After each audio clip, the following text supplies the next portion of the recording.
मला चाकणकरांबद्दल आता काही बोलायची इच्छा आहे. मला माझं तोंड अजिबात खराब करायचं, पण मला एक नीती कथा नक्की सांगायची. जयकुमार गोरे पण फार बोलले.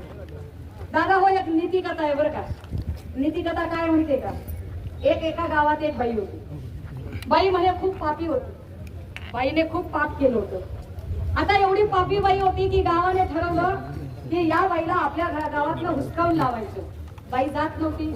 मग लोक तिला दगड मारायला लागले आणि तिला हुसकावून लावायला लागले. इतक्यात एक साधू पुरुष आला आणि तो म्हणाला, या बाईला नुसतं असं करू नका, दगडांनी ठेचून ठेचून मारा.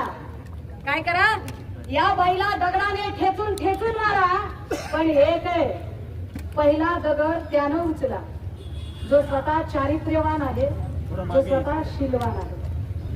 चाकणकर आणि जयकुमार गोरे दोघांनी ही कथा 2 वेळा ऐकायची. मला